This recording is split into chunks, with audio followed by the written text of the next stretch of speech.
Yo, man, welcome back. This is part two of the deadly gang war behind Central C. Let's get into it. Like I said, y'all, this is part two. Let's get into When he it. spoke to Armani, Part he two, would guys, actually part cite two. his UK-born Jamaican mother and her family as being an early cultural and musical influence on him.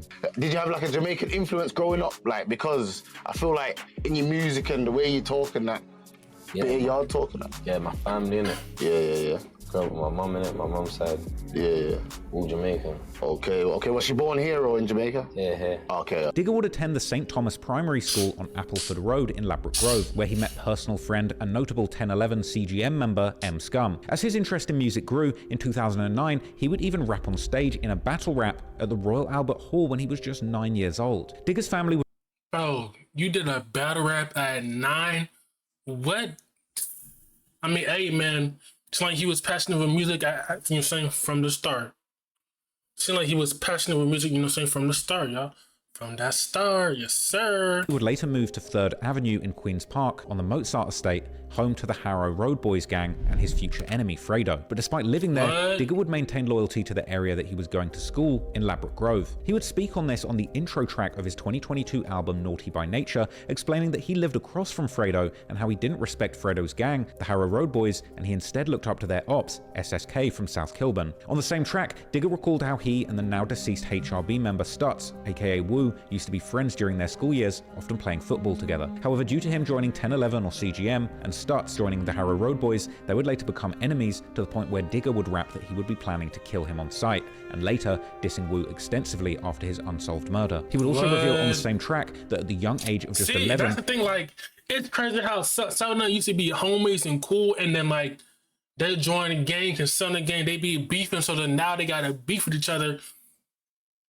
I just kind of, I don't know. That's crazy how they was cool with somebody, you know what I'm saying, and then opposite gangs, now they send there dissing each other because of that. That's really crazy, y'all. That's like insane. He for started real, moving packs, Never and by gonna the time lie. he was moving That's in with crazy. his grandmother at 11 or 12 years old, he would move in with a decent amount of tree and even some digital scales to his name, selling amnesia out of his grandmother's house and sneaking in girls late at night. He would also explain the moment when tragedy struck, when his grandmother was diagnosed with cancer when he was just around 11 years old, eventually passing away. Shortly after this, he would have to move back in with his mother. In the summer of 2011, Digger's days would begin by taking the 328 bus to Grove and going to the Harrow Youth Club after school, where he would meet and spend time with his two closest friends, notable 1011 CGM members, brothers Sav O, aka J Sav, and Horrid One, aka Huncho. Digger and his friends would later become part of the Ladbroke Grove gang turned drill group 1011, which eventually reformed as rap group CGM. But before then, they would record music together at the Harrow Club, which happened to have an old recording studio in there. However, when they were outside of the studio, this group would be up to no good, committing petty crimes together like stealing bikes and assaulting anyone who tried to stop them, meaning that by the time he had joined Chelsea Academy in 2012 at just 12 years old, Digger D had been drug dealing and navigating the streets for more than a year. Chelsea Academy being the same school that Central C, a few years his senior, was attending at the time. However, it didn't take long for this lifestyle to catch up with a young Digger, and in 2013, when he was 13, he was caught with flour at school, leading to his arrest and expulsion. After this, he would continue having trouble with the law, ending up not taking his GCSE exams and fully dropping out of school in 2014 when he was 14. After that, he would spend all of his time gangbanging with his friends in Ladbroke Grove. What is GC something exam? What is that? Is that like an exam to get to where if you pass, you go to the next grade or something? What is a GC exam? What is that?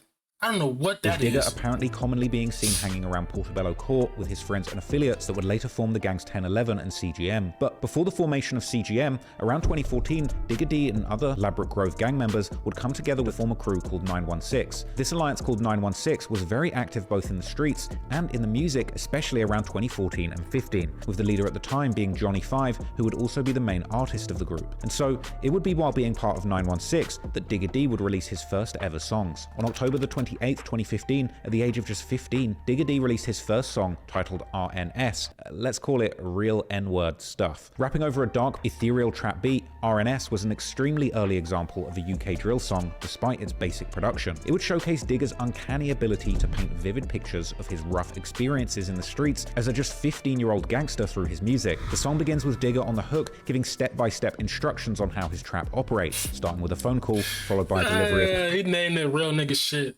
Yeah.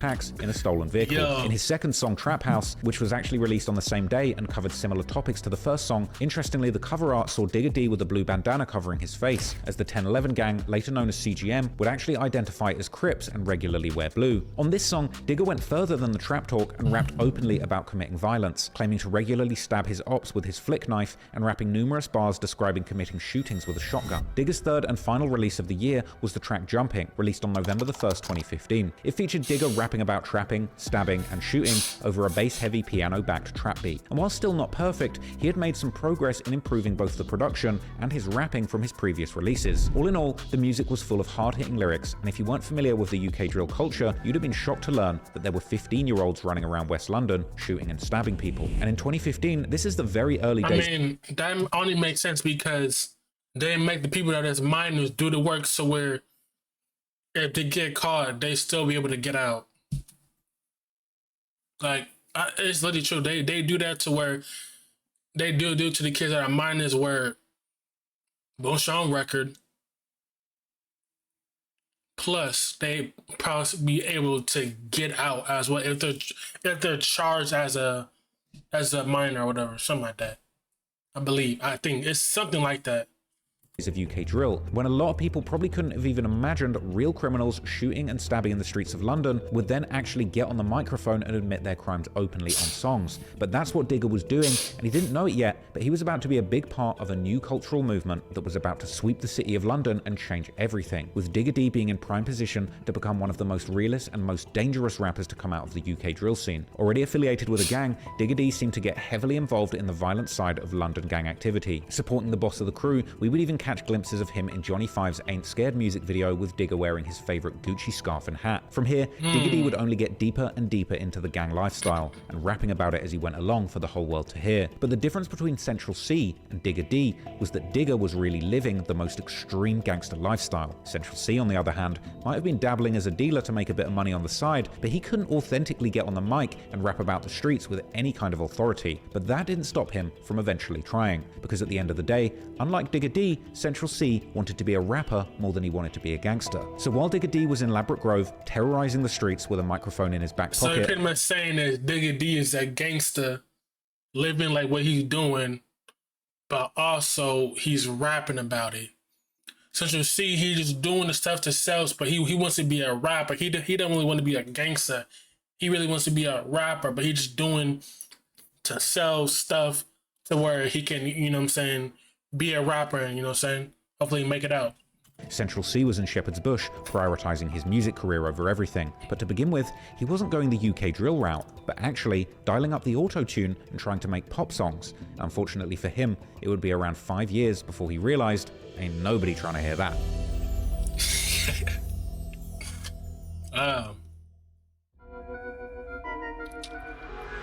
One of Central C's earliest public appearances in music came in the form of the song Our Time. Released on April the 15th, 2014, the music video featured Central C and Mo West, an early collaborator during C's early music career. Honestly, knowing Central C's hardened persona nowadays in 2025, it's hard not to laugh at how he looked in his less evolved form 11 years ago. It was clear that C was just starting out in rapping. His bars were simple and the production quality was low. And you can tell that he was young at the time because he's got the craziest high-pitched voice. But the lyrics of the song painted a picture of growing up hard, the hardships and pain that he was facing due to poverty and a desperate need to get money. It would be a decent debut for music, with Our Time reaching 1,000 views in the first 12 hours, and later hitting 10,000 views after about 2 months. During this early period, C and his team would refer to themselves as the Jewel Boys.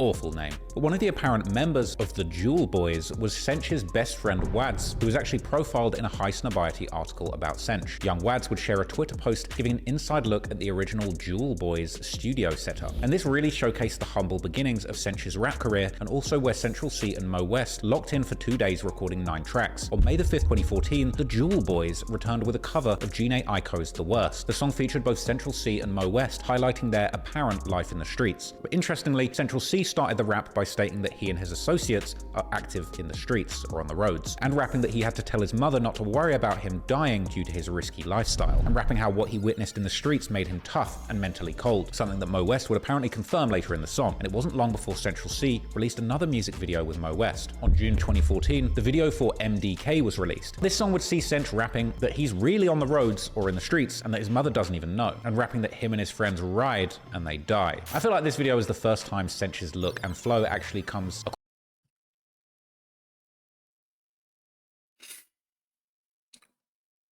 I mean, from what he's talking about, where he living, he gotta do what he gotta do, man. You know what I'm saying? Gotta make it out, man. See, you know, crazy, it doesn't really matter what part of where you're from, bro. Some people struggle, man.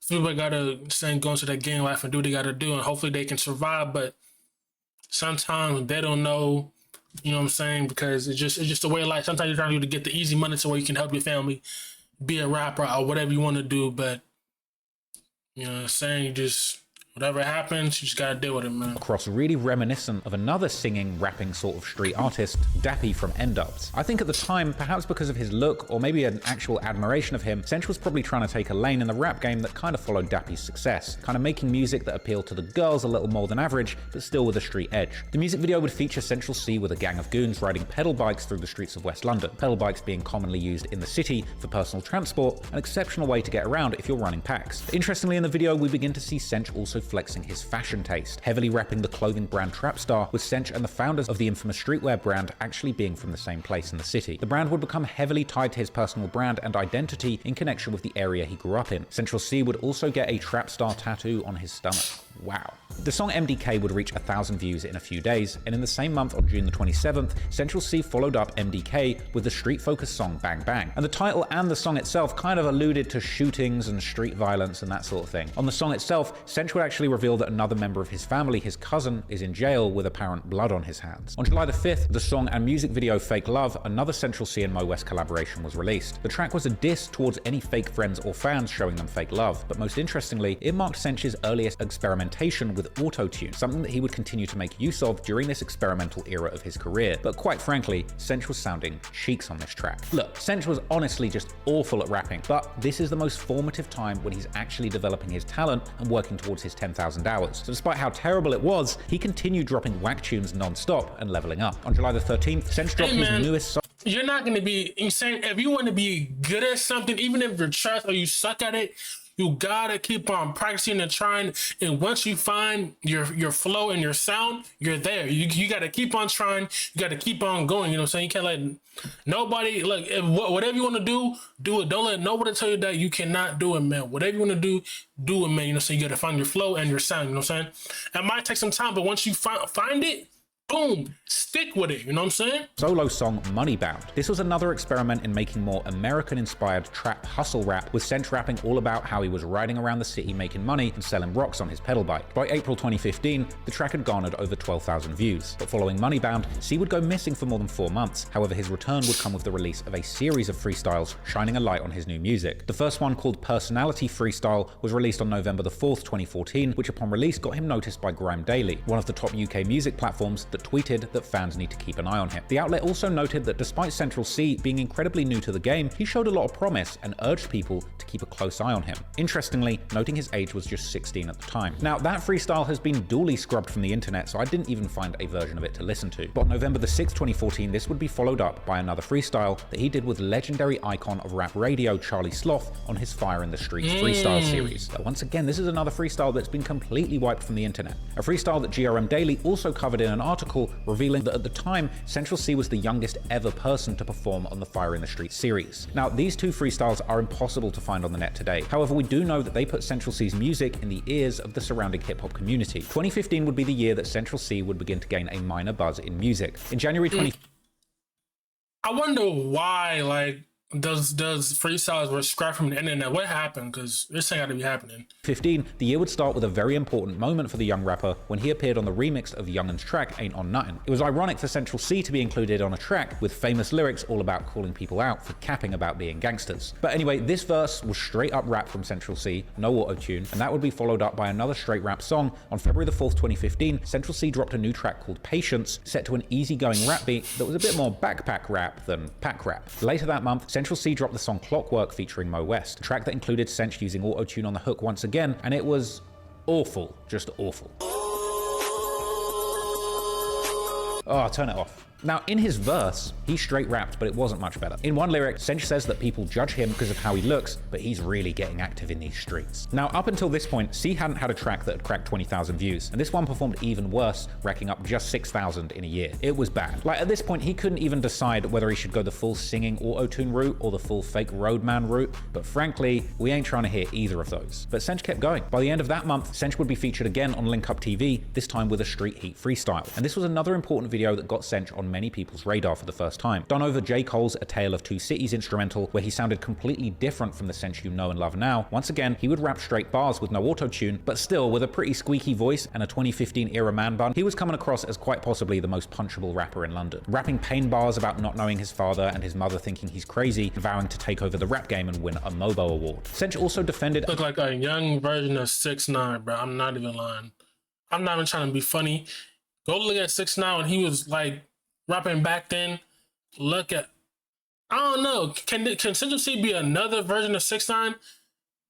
We honestly don't really know. Allegations of being fake street, addressing people calling him a liar despite his closeness to the streets and struggle coming up in a poor household. Despite being a cringe fest looking back now, for a 16-year-old rookie, this was by far the most compelling rap that Cench had put out. In this freestyle, C managed to showcase just how much his technical rapping skill had grown in a year, managing to impress viewers with YouTube comments shortly after its release, showing that some haters were actually becoming fans, with another commenter chiming in that C shouldn't be judged by his appearance because he's actually hard at rapping. Interestingly, more recent comments suggested that the freestyle actually proved Central C's ability at rapping and suggested that he later dumbed down his lyrics to go mainstream. While only garnering over 27,000 views a year later, the Street Heat freestyle most likely introduced him to a whole new audience and increased his following and respect. That would be followed on April the 10th, 2015, when Cench got busy on his SoundCloud, dropping the audio for a song called Love in the Ghetto, one of the many love songs that he would drop in his early career, returning in November with the first of a series of freestyles from himself named the Throwaway Series, dropping the second installment a week later and the third and fourth in December. Now, these throwaway freestyles must have been so bad Cench really wanted to throw them away, because it's another freestyle series that Cench has tirelessly hidden from the internet, so who even knows if it was fire or trash. But clearly, he was getting busy with no signs of stopping, and from here, he continued to release music. His next song was titled Line and was later included as track 5 in his 2017 project 17. This song marked another strong example of Cench using auto-tune and rapping on the block about girls. He sings about blowing up a girl's phone and bringing her to his house and calling her his. Again, this was terrible. Regardless of how cringe it was sounding, it seemed like Cench thought that this dappy adjacent approach to his music was fire, and he kept leaning into it, and it seemed that it was actually working for him for a little bit. By July 2016, Line had over 134,000 views, an outlier shred of success amongst what had so far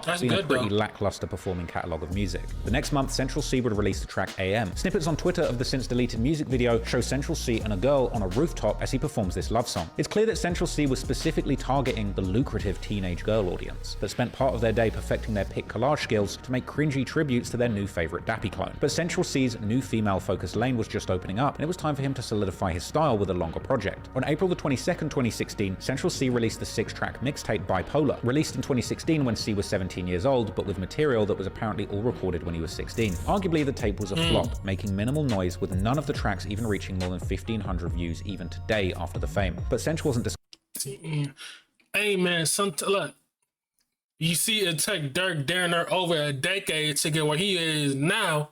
Sometimes it takes a little while to get where you want to be, you know what I'm saying? But once you get there, it's worth the wait, you know what I'm saying? Discouraged. Just a month after dropping his mixtape, C released the song and music video for Before It's Time. It was a significant improvement, perhaps the result of lessons learned. Before It's Time received over 2,000 views on YouTube on its release day, and this would also be the year where we would first start to see Central C organising more shows, such as this one advertised on Twitter in July 2016 at the prestigious O2 Academy Islington with an impressive capacity of 800. Now, funnily enough, this night was actually hosted by one of my best friends, content creator and rapper 96 Honcho, who even sent me some exclusive clips from the night.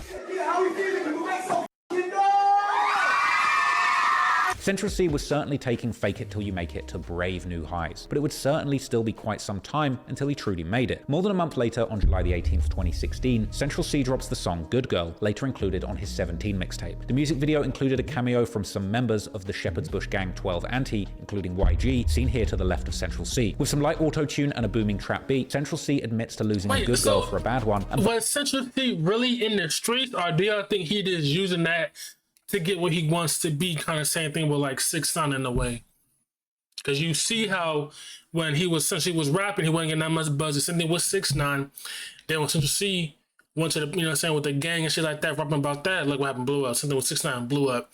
You think this could be another 6ix9ine type of situation, or do you think this is like different? Who really knows? We'll see. But none of them are average. But if you ask me, this song was incredibly confused. It's like he wanted to make a song that appealed but actually, probably not, because he not like 6ix9ine. 6ix9ine was over here trolling every rapper and all that, and talking about gangsters. Central C, like Central C, I feel like is really not like that. I feel like he's like humbled and all that, and like he just to himself, you know what I'm saying? To the ladies and the gangsters, but he ended up doing neither. And that's really the story of this point in his career. Confusion and a lack of focus, but also heaps of determination and experimentation. Not more than a month later, on August the 9th, 2016, GRM Daily would feature Central C for an edition of their Hardest Out freestyle series. The track was a nice refresher of Central C's technical rapping skills, and thankfully, it was straight bars, no auto-tune. To be honest, this was one of the better Central freestyles, and he must have rated it too, because this is one of the only freestyles still publicly available on YouTube at this point. And even today, after all of the fame, this freestyle is still sitting just a touch over 40k, just showing how little interest there actually is in these formative songs from the start of Centr's career. But aside from the lackluster numbers, the appearance was a breath of fresh air for fans like this YouTube commenter who had been listening to all of his Loving on Girl songs. A comment that Centr most likely didn't read, because a week later, on August the 16th, 2016, he dropped the love song Pull Up, possibly considered the most infamous song in his early discography. A song that best exemplifies the sound that Central C was going for at the time, fully focused on his female audience. On the track, he sings and raps with auto-tune on a Caribbean-style hip-hop beat, coming with auto-tuned raspy bars that I can only describe as RD meets Dappy on a Fresher's Night Out. At the time, Centr must have believed that he could have broken into the music industry through his female following, but this strategy proved unsuccessful. And this song went down as one of the most cringe and embarrassing attempts of Centr to have been taken seriously in music in his whole career, leaving this song as being often referenced by those who label Centr as a wannabe gangster and having a fake persona. Today, the re-uploaded music video on YouTube is mobbed by comments saying that puberty was a huge part of his success, thanking God that he switched up his style. His small army of ravenous female fans weren't enough for him to achieve the numbers he wanted or needed. But joking aside, I really admire Centr's determination to keep going, experimenting and working out what people actually wanted to hear from him. And he wouldn't stop or be discouraged by the haters like me pointing out that his music was diabolical at this time. Anyway, Centr wouldn't drop for the rest of the year, and despite creative setbacks, C continued to grind and craft his sound over the next few years. That's everybody. I feel like, you know what I'm saying? Yeah, people don't really like that spooky voice, you know what I'm saying? But I feel like once you get to your voice, like your voice gets deeper and you start maturing more and hit the puberty. I feel like that's when people like respect you more and take you seriously more, when your voice is like, you know what I'm saying, when you're getting older and all that. Steadily improving his style. Interestingly, this period from 2014 to 2017, Central C would rather forget. Many of these early songs and freestyles have been deleted from the internet, and in a Guardian interview only years later, he claimed that he only started putting out music in 2017, and calling his style inspired by melodious trap wave using auto-tune, and making a Centr called it pretty boy music. Then, Centr would announce the drop of his second mixtape EP, Nostalgia. Dropping on March the 10th, 2017, the 5-track mixtape featured a cover of Central C, flowers in hand, looking like a romantic Spanish lover from a telenovela. This release, tailored for his young female audience, featured tracks like the seductive Baby Cakes, the romantic-driven Getaway, and the heartbreak anthem You've Been. And Centr was getting in full Dappy mode on this project. Overall, this mixtape saw Central C leveraging his good looks and female fanbase in an effort to make it big in the industry, but it still wasn't getting him traction. On the same day Centr dropped his Nostalgia mixtape, Centr and Bambino would be seen together for a joint freestyle on the Black Box YouTube channel. At the time of release, commenters questioned why Centr kept singing tunes if he knew how to rap, pointing out that he's fire and that he doesn't need this garbage auto-tune, continuing to encourage Bambino and Centr to actually rap more often. Not long after, on the 21st of March 2017, 2017, C would make a guest appearance on the UK rap show Rinse FM hosted by Morgan Keeves. And although this appearance was one of the less exciting freestyles, featuring an unprepared Central C reading bars off his phone and occasionally messing up whole words, he was heavily criticised in the comments, questioning how he's coming to prove himself without even knowing his lyrics, and shaking their heads at him reading the bars off his phone, with it getting so bad that multiple comments even had to come to his defense, telling the haters to let the kid shine and saying that reading bars doesn't necessarily make him a bad rapper. This freestyle was a step in his journey that few people would get to witness live, with his UK rap show appearance ending its first 24 hours with only 157 views, but he kept on cooking and working regardless. In April the 24th of 2017, we only 157 views? Bro. Another Sench live performance as a supporting guest, this time alongside future collaborator and somebody actually good at using autotune, Young Fume, for his headline show. And if that name sounds familiar, it could be from Young Fume's December 2018 track Secrets featuring Chicago's Lil Durk, or his other Lil Durk collab, the track Help You Out. But anyway, the performance, this time in a club setting, kicked off with Central C telling the small audience to join in and have fun even though they didn't know his songs. We're gonna turn up, innit? If you don't know the song, yeah, just turn up with me, vibe with me, innit? Oh. Hey, hey, hey. Starting his set with the recently released track Pull Up and closing out with Good Girl. But soon he'd be back with his biggest project to date, on June the 14th, 2017, releasing his third mixtape, the 8-track EP called 17. The tape essentially defined him as a trap wave artist, fully incorporating auto-tune with hard-hitting beats, street-oriented lyrics, and love songs with the emotional qualities of wave music. Then on the 26th of June 2017, Central joined forces with Cairo Keys. Y'all, it's really the accent. I'm not lying, y'all. Like these, some of these rappers, like when you listen to the lyrics, like it sounds good, but when they talking about like the accent, bro, like I don't know, but it's like you can't really get into it, bro. I don't know. AKA Lil KG5 on a full-on dancehall track sampling The Dream's I Love Your Girl. The Afrobeat and style track really had Sench trying his hardest to bring those Caribbean vibes that he'd been soaking up every year at Notting Hill Carnival, and this would be the first of many collaborations between Sench and Cairo Keys, who were clearly strong influences on each other's music at the time, but once again, that relationship too would sour sometime later. While the song came with a music video at the time, once again, this has been completely scrubbed from YouTube. Central C's fourth project was released at the start of September 2017, and other than a couple of tracks that we've already mentioned that were released earlier, all the other tracks from the CS EP Volume 1 have been scrubbed from the internet too. This latest project also continued a similar genre of auto-tune tracks that was still a heavy part of his... What? Was he embarrassed of these songs? Why was the song scrapped?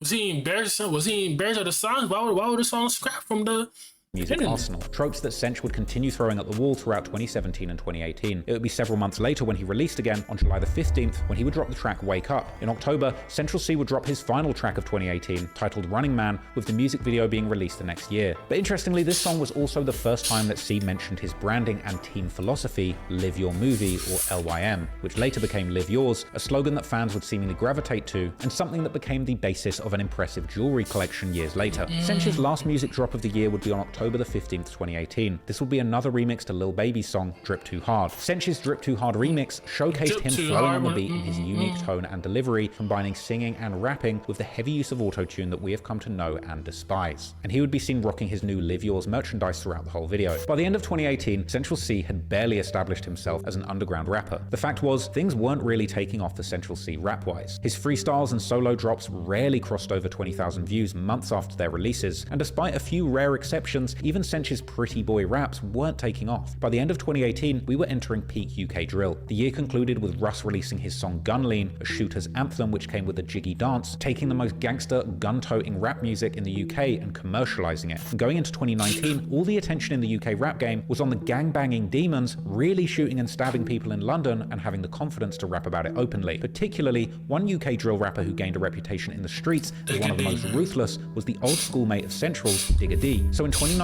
Central C had the bright idea to copy the flow and make his music much more street-oriented, capitalizing on the gang mentality that was sweeping the UK drill scene at the time. And this would wind up being a huge success for C, whose career went from strength to strength. The only problem was that Sench was never really in the streets like that. In fact, while Central C was playing around with autotune and trying to crack the music industry, Digga D had been knee-deep in a West London gang war, actually doing the things that all the drill rappers rapped about, and then making music about it effortlessly and authentically, capturing the hearts of drill fans all over London.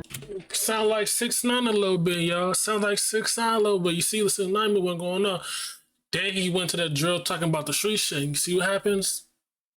Going crazy. And as years went by, dominance for the West London drill scene has truly become a battle between Central C and Digger D. But beneath their rap rivalry was also a very real and deadly gang war between two warring West London postcode gangs that eventually Digger D and Central C became the respective faces of. And by the time that both of them made it in music, West London streets were hotter and more dangerous than ever. And eventually, this street war would make its way into music, with both rappers becoming the generals of two very dangerous crews who couldn't help but bring their deadly gang warfare right into the music industry.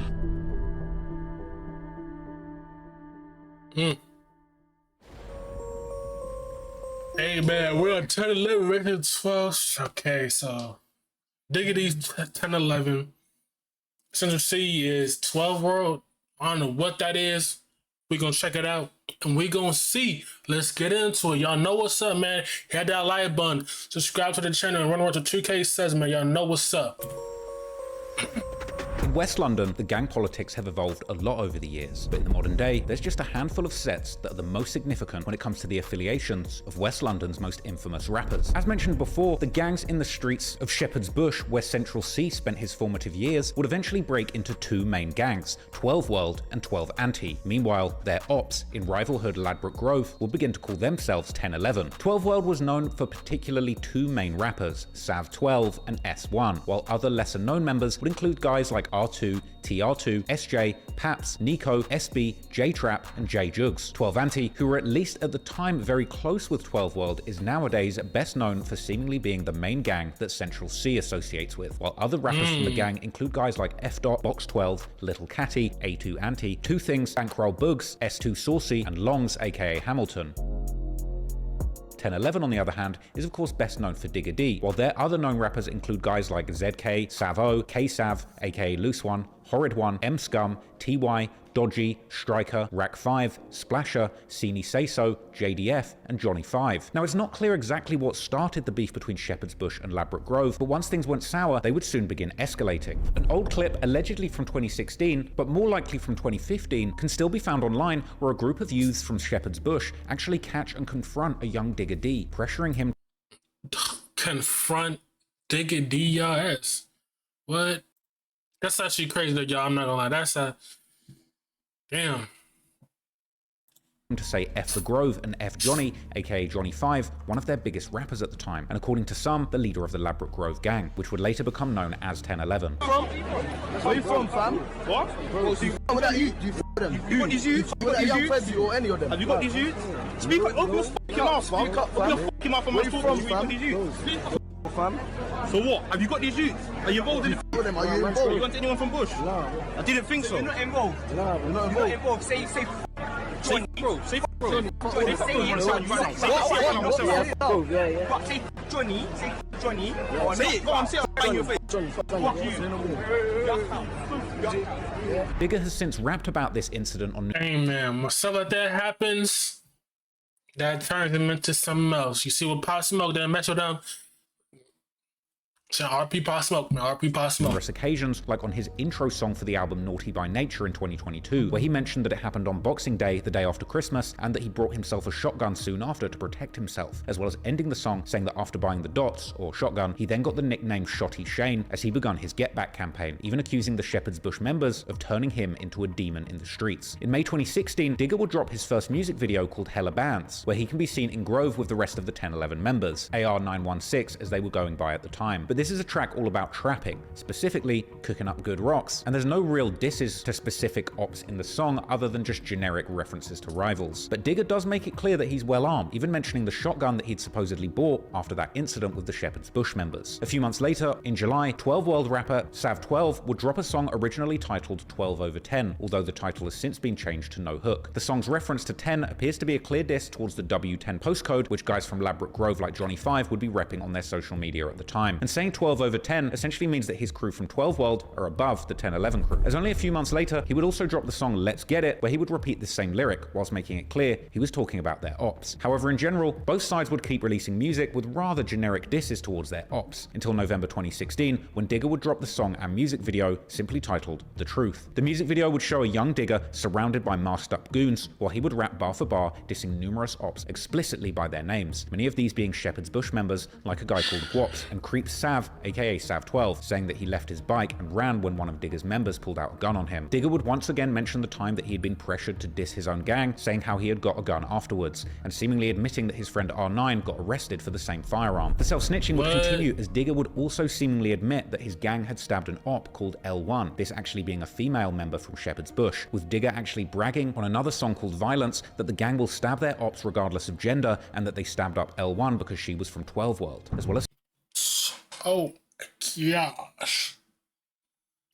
Say they don't care. I mean, it makes sense, but if you in the streets, come on, I don't care what you. If you in the streets, you in the streets. Saying that he stabbed the boss of his rival gang, the same way that his friend had scored on Harrow Road rapper from the Mozart estate, Fredo. An apparent reference to an incident where Fredo was stabbed by a 1011 member named CJ at a carnival, apparently leading to a retaliation days later where CJ was stabbed in the eye. Digger would then end the song by saying how he's shooting people from Notting Hill Gate to the end of Bellow or Portobello Road, meaning basically the entire W11 and W10 area that he reps, and that the beef can't be settled, and that's why he keeps a gun on him. Songs like The Truth would help 1011 to gain momentum in the UK drill scene, as they were one of the first groups to go so in detail about the specific crimes that were going on in the area. In real life, they were deeply entrenched in their beef with the Shepherd's Bush gangs, and on the 15th of September 2017, they would allegedly attempt to score. At around 9:40 p.m, 3 alleged 1011 members were seen walking on the Primula Street near the White City estate wearing masks and armed with machetes. However, when the police would make it there, the trio had already left the scene, but about an hour later, the same trio would then be spotted walking within the White City estate, seemingly looking for their ops. Now, what happened next is somewhat open to interpretation. According to local news, one of the Shepherd's Bush gang members from the White City estate would notice the trio and begin following them around the estate, while calling other members to help, who would then join the hunt armed with their own weapons. This hunt ultimately ending with one of their own, a 16-year-old, somehow getting stabbed by the 1011 members, but fortunately What the fuck? surviving after being taken to hospital. However, according to the online drill detectives, the 16-year-old, who would allegedly be a 12 anti-member called Twin, would be stabbed first, after which his friends would try and hunt down the 3 1011 members, with a widely circulated CCTV footage capturing 2 of them, M-Scum and JDF, successfully running away from them.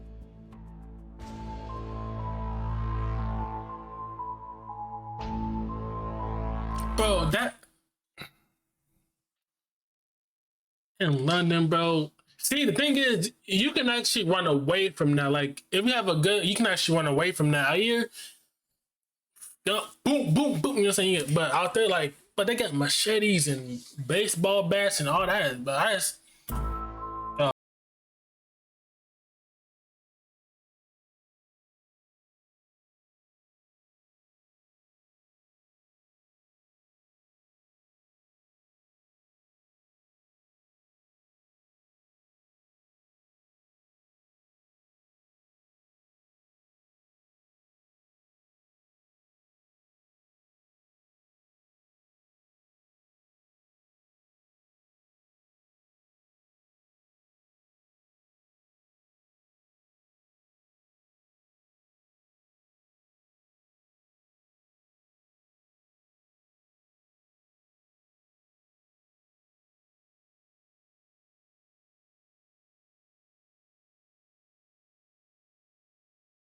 Would come out with the song Play for the Pagans, including Digger D, Horrid One, and Sav O. The song would feature this trio dropping numerous disses towards Shepherd's Bush members, with Digger starting the song by saying how he saw 12 anti-members ST, also known as the rapper S2 Saucy, and Banks on Instagram Live, and instantly went to their location with a shotgun but ended up missing 2 shots. He would then continue by seemingly referencing the incident a few weeks earlier, saying that he swears that several 12 anti-members got stabbed, before listing several names, including Guaps, who is better known as the rapper Box 12. But Digger wasn't done, as he would next aim his disses towards the 12 World side of Shepherd's Bush, saying that if Jeezy, also known as the rapper J Trap, had tripped, he would have gotten stabbed, before also dissing Creeps, aka Sav12, as he would make a reference to a rumored event where someone from his own gang had allegedly shot at his mother's house, and how he hadn't done anything in revenge. Play for the Pagans was followed the next month with the song and music video titled No Hook, where 1011 would continue on their well-trodden methods of dissing their enemies, with M-Scum rapping how they left a man stabbed, so that the 12, aka Shepherd's Bush, is hot and crawling with police, and now that they're hot stepping in Zart, aka the Mozart estate, where Fredo and the Harrow Road Boys are from, meaning that they're also trying to stab their ops there and calling the whole of West London the Wild Wild West. But unfortunately for 1011, later that same month, their promising careers in the rap game would come to a screeching halt, as 5 of their members, including Digger D himself, would be stopped by the police, who would find numerous large knives, machetes, and baseball bats, as well as masks and gloves in their car. The 1011 members would claim to the police that these were all just props for their next music video, but the police would claim that they had in fact stopped Digger and his goons